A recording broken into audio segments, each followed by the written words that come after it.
Even as we grieve, we give thanks for this most faithful life. I am deeply aware of this great inheritance and of the duties and heavy responsibilities.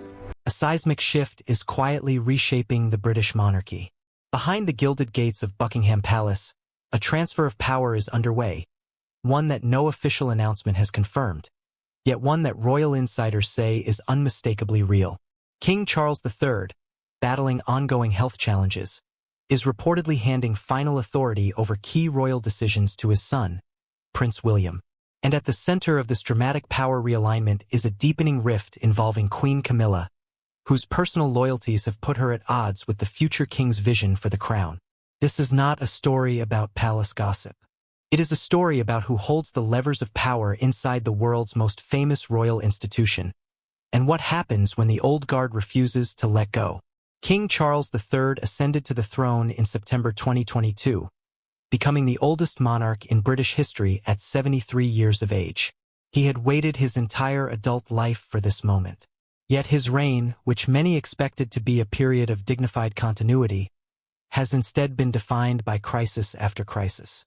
In February 2024, just 17 months into his kingship, Charles was diagnosed with cancer. The specific type has never been disclosed to the public, but treatment began immediately and has continued through 2024 and into 2025. The physical and emotional toll of fighting cancer while managing one of the world's most scrutinized institutions has been immense. Those close to Charles describe a man who remains deeply committed to his duty, but who is also privately realistic about the limits of what he can sustain. And it is within that private realism that a quiet but consequential decision has been made: the gradual and deliberate transfer of real authority to Prince William. This is not simply a father preparing his son. It is a king, acutely aware of his own mortality and fragility, ensuring that the institution he devoted his life to will not falter when he can no longer carry it forward. Prince William has spent years preparing for the crown. Unlike previous heirs who waited passively in the wings, William has actively engaged in shaping policy, building relationships with key stakeholders, and developing a clear philosophy about what the modern monarchy should look like. Those who know him describe a man driven by purpose, deeply analytical, and willing to make difficult decisions that others might avoid.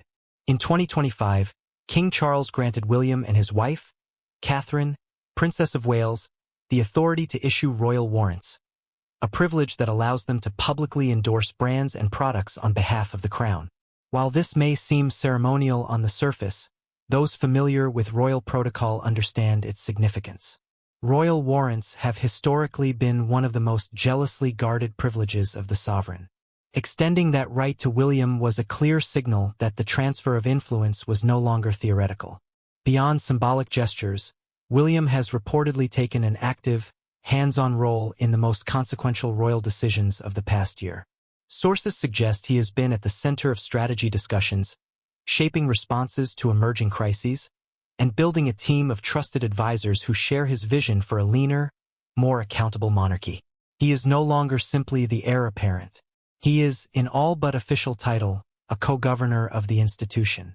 No single event has done more to accelerate William's rise than the arrest of Prince Andrew. In February 2026, Andrew Mountbatten Windsor was arrested in connection with allegations involving the sharing of confidential government documents. The arrest sent shockwaves through the royal family and the British public. For William, it was a deeply frustrating but entirely predictable outcome, one he had warned about years before. Following Andrew's disastrous 2019 BBC interview regarding his association with the late convicted sex offender Jeffrey Epstein, William reportedly made his concerns known to both King Charles and the late Queen Elizabeth. He argued that Andrew posed an existential reputational threat to the monarchy and that failure to act decisively would only deepen the damage over time. His warnings at the time were not fully heeded. Now, with those warnings having proved prophetic, William's authority within the family has grown substantially.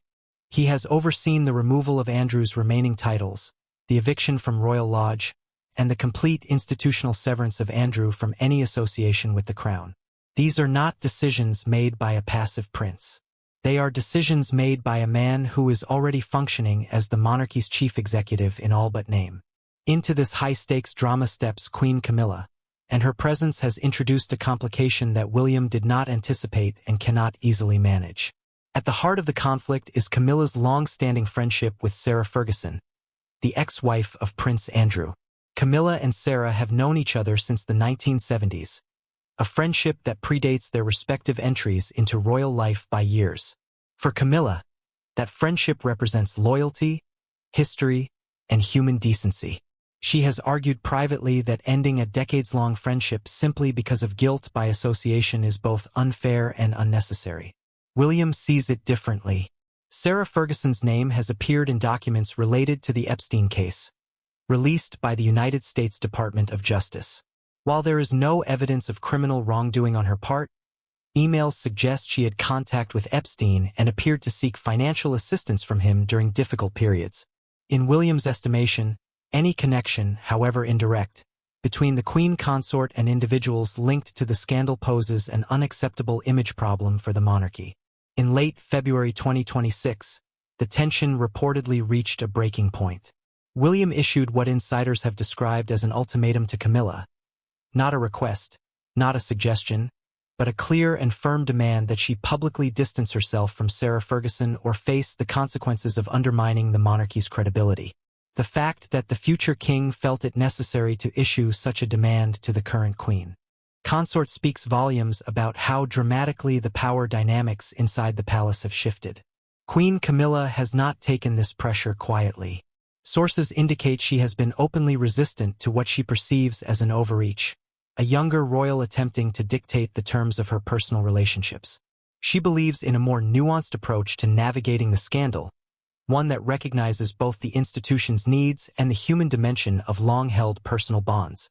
When Camilla met with French rape survivor Gisèle Pellicot in February 2026 in a gesture of solidarity with abuse survivors, the reception was complicated. Critics on social media were quick to point out what they saw as a contradiction. A queen consort publicly championing abuse survivors while privately maintaining friendships with individuals connected, however loosely, to scandal. The episode illustrated precisely the kind of image problem William had been warning about. Camilla's resistance has placed her in an increasingly isolated position. Charles, according to reports, has sided with William's broader strategy, defending the Princess of Wales's involvement in crisis management when Camilla raised objections. With her husband declining to fully back her position and her stepson holding real authority, Camilla finds herself navigating the most politically treacherous period of her time as queen. Perhaps the most underappreciated dimension of the current power shift is the growing influence of Catherine, Princess of Wales. After her own cancer diagnosis in March 2024 and subsequent recovery, Kate has returned to royal duties with a renewed sense of purpose. And in the chaos surrounding the Andrew scandal, she has emerged as a key strategic player. Sources suggest Kate has been deeply involved in coordinating the palace's public response to Andrew's arrest, working with legal advisors, shaping messaging, and ensuring that the institution projects stability during a deeply destabilizing moment. She has been seen alongside William at public engagements at precisely the moments when the monarchy needed to demonstrate calm and continuity. This visible, active role has not gone unnoticed or unresented by Camilla. Reports indicate the Queen consort has expressed frustration at what she perceives as Kate's implicit suggestion that the older generation cannot handle the crisis on their own. The tension between the two women, which insiders suggest has simmered for years beneath a surface of formal cordiality, has now become considerably harder to conceal. For William and Kate, this is not about diminishing Charles or Camilla. It is about ensuring that the monarchy survives a moment that could, if mishandled, inflict lasting damage. For Camilla, it feels like an encroachment. That gap in perception is at the root of one of the most significant internal conflicts the palace has faced in years. What is unfolding inside Buckingham Palace is not simply a family dispute. It is the visible manifestation of a philosophical transformation in how the British monarchy understands itself and its role. William envisions a monarchy organized along the lines of a modern institution, transparent, accountable, professionally managed, and intolerant of scandal.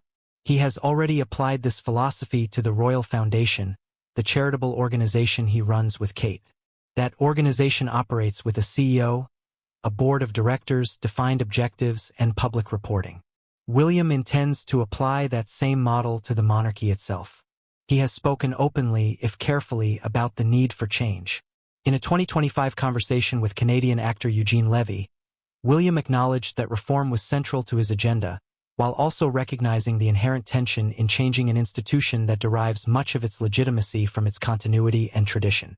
The challenge, as he put it, is bringing about change that is substantial enough to matter but subtle enough not to alienate those who value what the monarchy has always represented. That balance is difficult to strike in ordinary times.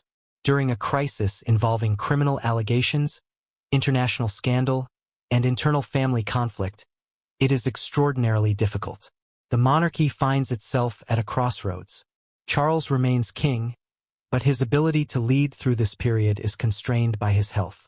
Camilla holds the title of Queen Consort but finds her influence diminishing in the face of William's growing authority.